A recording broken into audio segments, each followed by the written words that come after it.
It was a year and a half ago in January 2015. I received an email from a retired 60-year-old U.S. Navy petty officer, first-class flight engineer. He asked me to only call him Brian to protect him because he works in an aerospace company today. He entered the U.S. Navy in 1977 and retired 20 years later in 1997 from the military. He and his C-130 crew encountered high strangeness in Antarctica from 1995 to 1996. Several times, they all saw rapidly moving silver disks over the trans-Antarctic mountains. Brian and his crew also saw a huge football field-sized hole in the ice, only about 5 to 10 miles from the geographic South Pole, that was supposed to be a no-fly zone. But during an emergency medevac crisis, to speed up their trip, they flew across that no-fly zone and saw apparently what they were not supposed to see. A huge hole in the ice that looked like it was an entrance to an underground installation. Later at camp near Marie Birdland, some dozen scientists disappeared for 2 weeks. When they reappeared, Brian's flight crew was assigned to pick them up, and all were silent and appeared scared. Brian and his C-130 crew received orders to not talk about the silver disks or the huge ice hole or the missing scared scientists. Repeatedly, the crew was sternly told that they did not see what they kept seeing. Strange, but true stories. Tales from the light side, the dark side, and the other side. I'm Steve White. The famed explorer Richard Byrd covered a lot of ground and explored many places on this planet when it was not an incredibly easy task to accomplish back in the 1920s, 30s, and 40s. A World War I Navy officer, he claimed to have flown over the North Pole in 1926, becoming the first man to do so, though that claim has been in dispute for some time. He was one of the first to try to claim the Orteig Prize, offered to the crew of the first plane to fly non-stop across the Atlantic from New York to France. His effort with his 4-man crew was unsuccessful, however, when his plane crashed during the attempt, and Charles Lindbergh flew into the history books, accomplishing the feat a short while later in May 1927, while Byrd's plane was being repaired. His crew eventually accomplished the feat of the transatlantic flight in June 1927. He was applauded and rewarded for his efforts, though rightly overshadowed by Lindbergh's solo accomplishment. Byrd then set off on a different mode of exploration, commanding 5 different Antarctic expeditions. The first, beginning in 1928 and ending in 1930, featured Byrd's documented flight over the South Pole in 1929, the first human to accomplish that feat. The second, in 1934, in which Byrd nearly died from carbon monoxide poisoning during his time living alone in a meteorological station for 5 months. That incident was said to have affected him the rest of his life. His third exploration of Antarctica was in the pre-war years of 1939 and 1940, in which extensive research of the potential resources available in the Antarctic were conducted. Then, after the war, Byrd was sent back to the Antarctic for a mission codenamed Highjump. It was known about and promoted in the media prior to the expedition, but upon return, the details of it were deemed top secret. The speculation by some being that it was during this time that Byrd may have come in contact with extraterrestrials. Post-World War II, there was concern amongst the U.S. government and allies that the Soviets would attempt an invasion of North America by coming over the Arctic. Naval operations and training exercises had been conducted at the North Pole in 1946, but more was deemed necessary. With the Arctic winter nearly upon them, the U.S. Navy sent 15 ships, including an aircraft carrier, 6 flying boats, 6 helicopters, 2 seaplane tenders, and 13 other aircraft to Antarctica. It was the largest naval expedition ever undertaken in Antarctica. Overkill? Some contend that this wasn't an exploratory mission to find coal deposits, but was in fact an invasion. Wait, what? Yeah, I know, I hear you. Uninhabited Antarctica could be invaded by a lot less. say, a couple of guys with rifles and bad attitudes? But again, in the aftermath of World War II, there was a desire to have geographic superiority for defense and quick response. Or was it for another reason? There were rumors circulating in the months after the war ended that many German scientists and military personnel fled to an underground base located in Neuschwabenland, an area the Germans had explored on Antarctica prior to the war. It was a place suspected where Germans were developing an advanced aircraft based on extraterrestrial technologies. With an estimated 250,000 Germans unaccounted for after the war, there was a good number of those suspected of making their way to Antarctica. So in that instance, a naval operation consisting of 4,700 men, 15 ships, aircraft, that seems about right, if maybe a little understaffed. Once the naval force arrived at Antarctica, they began reconnaissance of the continent. Byrd was on board the first of the planes to take off on January 29, 1947. Rocket propulsion tubes had been attached to the side of the aircraft, and the aircraft carrier was maneuvered for a 30-knot run to help get the planes airborne. From the vibration of the great carrier, Byrd later wrote, I knew when the captain had got the ship up to about 30 knots.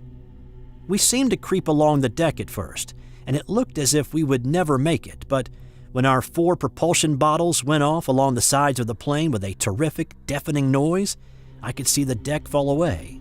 I knew we had made it. Admiral Byrd's team of planes were fitted with the secret Trimetricon spy cameras.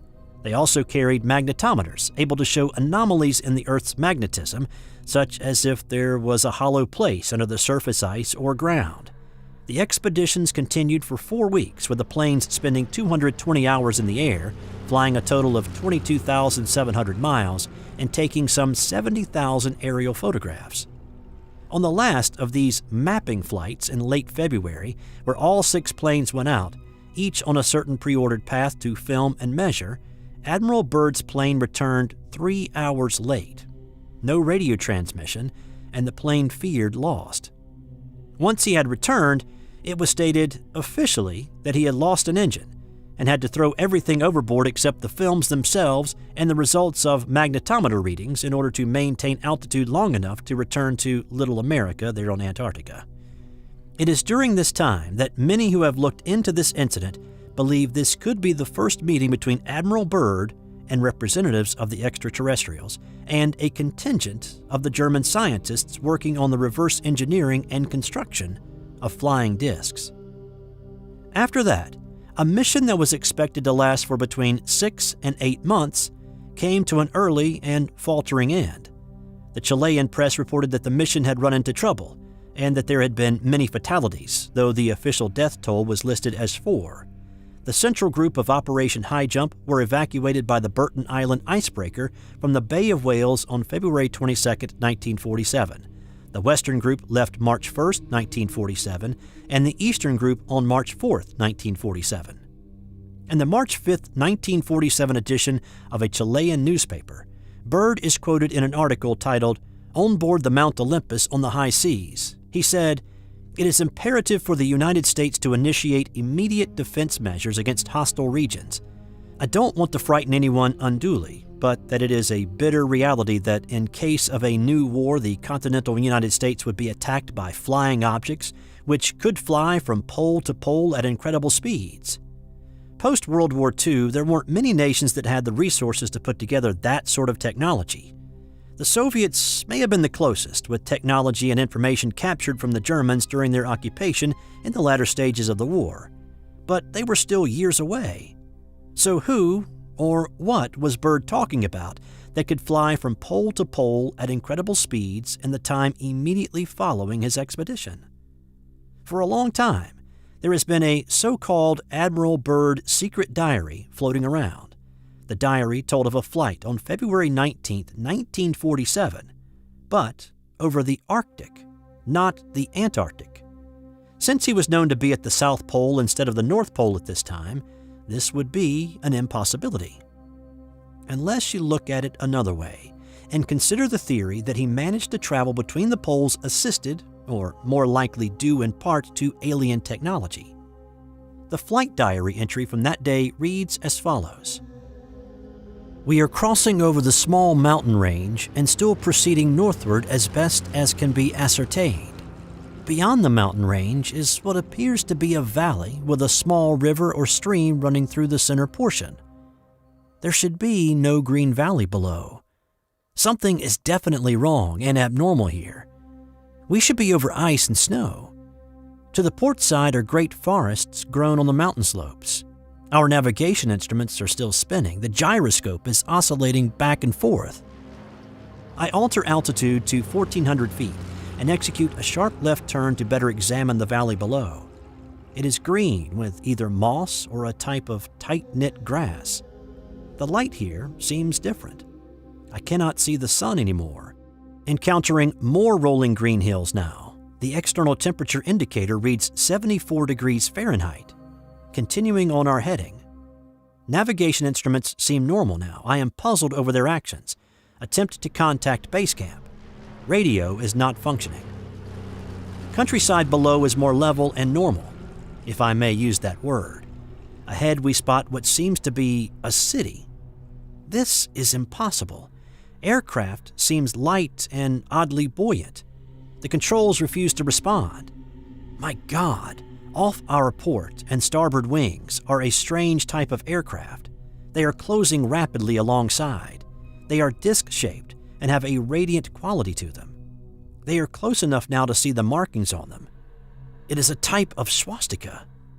Where are we? What has happened? I tug at the controls again. They will not respond. We are caught in an invisible vice grip of some type. Our radio crackles and a voice comes through in English with perhaps a slight Nordic or Germanic accent. The message is, "Welcome, Admiral, to our domain. We shall land you in exactly 7 minutes. Relax, Admiral. You are in good hands." I note the engines of our plane have stopped running. The aircraft is under some strange control that is now turning itself. The controls are useless. Another radio message received. We begin the landing process now, and in moments the plane shudders slightly and begins a descent as though caught in some great, unseen elevator. The downward motion is negligible, and we touch down with only a slight jolt. I am making a hasty last entry in the flight log. Several men are approaching on foot toward our aircraft. They are tall with blonde hair. In the distance is a large, shimmering city pulsating with rainbow hues of color. I do not know what is going to happen now, but I see no signs of weapons on these approaching. I hear now a voice ordering me by name to open the cargo door. I comply. At this point, the diary tells of meeting with an alien class known as the Arianes, which sounds a little bit too close to Aryan for my comfort level. The diary entry continues with Byrd apparently talking with someone deemed the Master. You see, we have never interfered before in your race's wars and barbarity, but now we must, for you have learned to tamper with a certain power that is not for man, namely that of atomic energy. Our emissaries have already delivered messages to the powers of your world, and yet they do not heed. Now you have been chosen to be witness here that our world does exist. You see, our culture and science is many thousands of years beyond your race, Admiral. I interrupted. But what does this have to do with me, sir? The Master's eyes seemed to penetrate deeply into my mind, and after studying me for a few moments, he replied, "Your race has now reached the point of no return, for there are those among you who would destroy your very world rather than relinquish their power as they know it." He concluded a short time later by apparently saying, "We see at a great distance a new world stirring from the ruins of your race, seeking its lost and legendary treasures. And they will be here, my son, safe in our keeping. When that time arrives, we shall come forward again to help revive your culture and your race. Perhaps by then, you will have learned the futility of war and its strife. And after that time, certain of your culture and science will be returned for your race to begin anew. You, my son, are to return to the surface world with this message."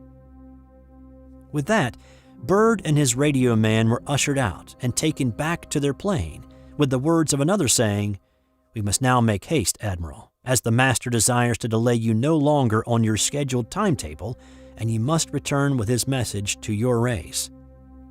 The whole atmosphere seemed charged now with a certain air of urgency. After the cargo door was closed, the aircraft was immediately lifted by that unseen force until they reached an altitude of 2,700 feet. Two of the aircraft were alongside for some distance, guiding them on their return way. Byrd says, "I must state here, the airspeed indicator registered no reading, yet we were moving along at a very rapid rate." Shortly after takeoff, the two accompanying aircraft peeled off with a quick message for safe travels, and the control of the plane was returned to Admiral Byrd. 5 minutes later, Byrd and his radio man once again see vast areas of ice and snow, and approximately are 27 minutes from base camp. We radio them.